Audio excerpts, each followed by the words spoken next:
Estamos no ar através da TVC BH, a TV comunitária de Belo Horizonte, pelo programa Palavra Ética e também via internet para refletir com você hoje sobre o Brasil, país opressor e autoritário, mas sedutor para o capital. Minha gente, pise firme, cante alto e vamos lá. Vamos lutar conscientes que este Brasil vai mudar. Vamos lutar conscientes que este Brasil vai mudar.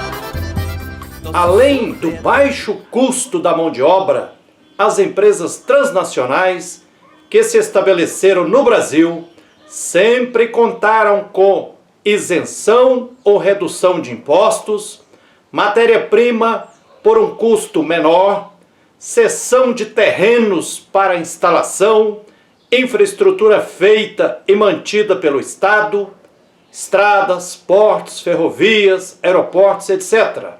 E grande redução em tarifas de água e energia, para reproduzir uma sociedade injusta, desigual e autoritária. De alguma forma, desde o ano de 1500, a classe dominante brasileira defende a ferro e fogo a tríade: tradição, família e propriedade, o que se exasperou na criação da TFP, tradição, família e propriedade, organização religiosa de extrema-direita que durante a ditadura militar civil empresarial de 1964 a 1985 promoveu uma verdadeira caçada aos comunistas, a quem lutava pela terra e a quem tinha a ousadia de subverter algum aspecto dos valores arcaicos da família, da propriedade privada capitalista e da tradição. Observe-se que a TFP defendia e defende a família nuclear monogâmica, a que produz o ser social como indivíduos. A forma das relações familiares de nossa sociedade atual caracteriza-se por uma estrutura que isola inicialmente o próprio núcleo familiar, separa-o da atividade produtiva, rompe a rede de dependência que unia antes os seres humanos, diz Yazzie. Nas culturas camponesas, indígenas ou afrodescendentes. Em outras formas de família, a criança é cuidada por uma multiplicidade de adultos, de adolescentes e convive com muitas outras crianças, o que pode gerar uma identidade mais próxima do nós do que do eu individual. A proclamação da República, dia 15 de novembro de 1889, não foi uma conquista dos adversários do poder centralizado na monarquia, conforme aponta a filósofa Marilena Chauí.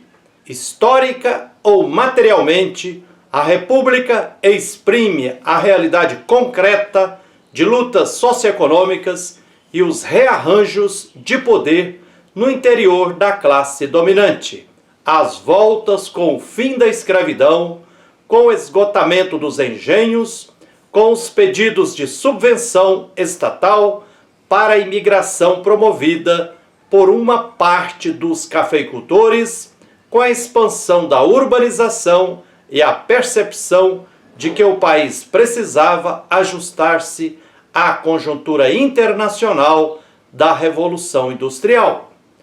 Uma das expressões da ideologia dominante que apregoa o Brasil como um paraíso terrestre está na bandeira brasileira.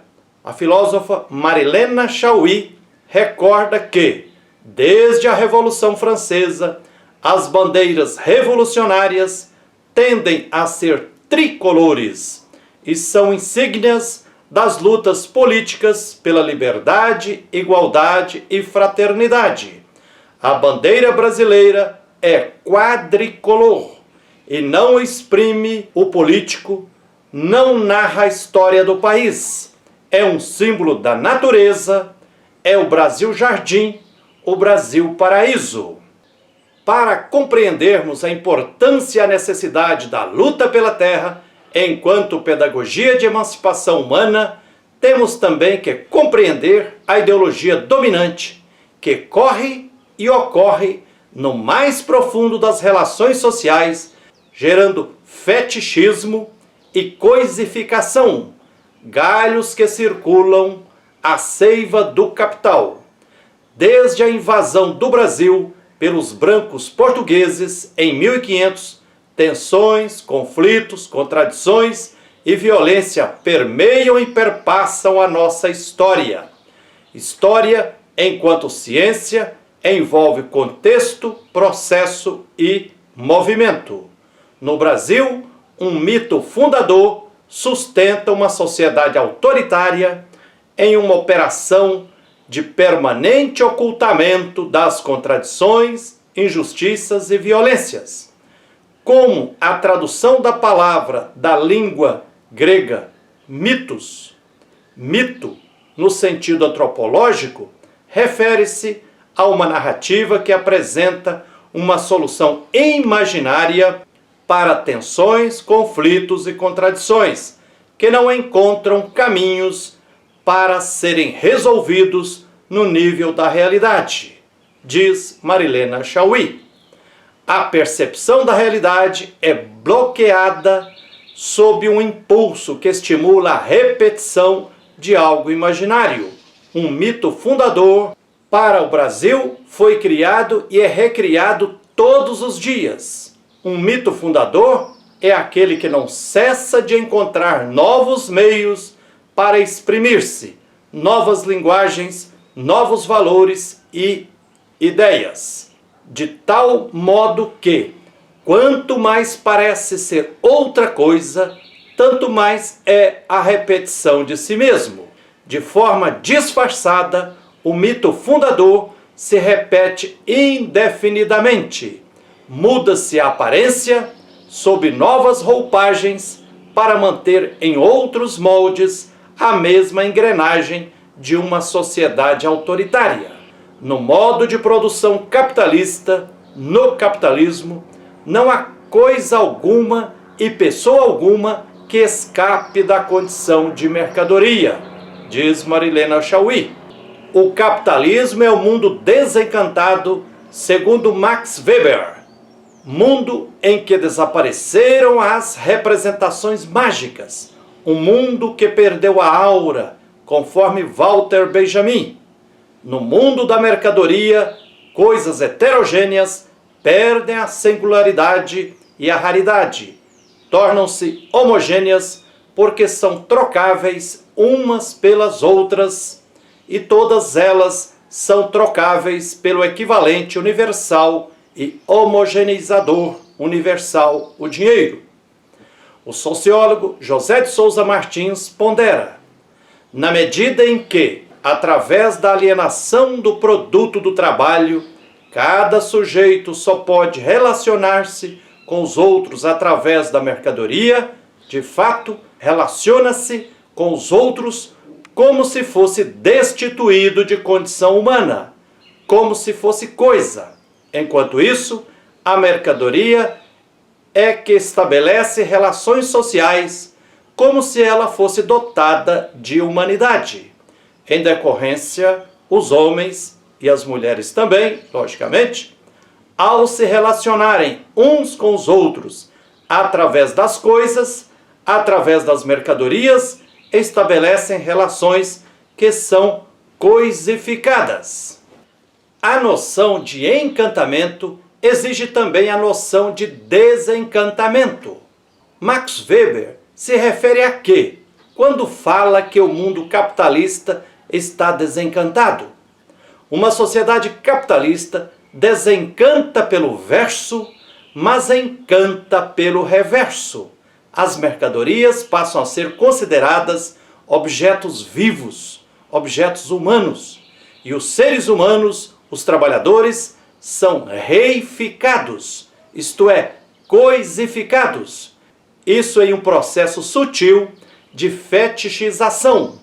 Assim, reificação complementa o processo da fetichização, enquanto a fetichização atribui poderes e características humanas às coisas, a reificação coisifica os seres humanos, que inevitavelmente se colocam sob o controle daquilo que produzem. Assim, o que é humano se torna crime e o que é reificado e fetichizado se torna o real, o aceitável, o normal, a regra que normatiza as relações sociais na sociedade capitalista. Ajuda a compreender os processos de reificação, a análise que Karl Marx tece sobre a relação íntima existente entre produção e consumo, que afirma: produção é consumo também. Enfim, tudo isso produz e reproduz cotidianamente no Brasil uma sociedade opressora e autoritária, mas sedutora, e por isso difícil de ser transformada em uma sociedade justa economicamente, solidária socialmente, sustentável ecologicamente, democrática politicamente, responsável geracionalmente e respeitosa culturalmente e religiosamente. É isso aí, fique com essa reflexão, fique com um abraço terno de Frei Gilvander Moreira, que a luz e a força divina continue nos guiando na luta por direitos, na luta por tudo que é justo. E até o próximo Palavra Ética. Nosso sofrer é tão grande, muito dura é a nossa dor. A elite não escuta nem olha o nosso clamor. Só vai chegar a saída quando ela for construída pelo povo lutador.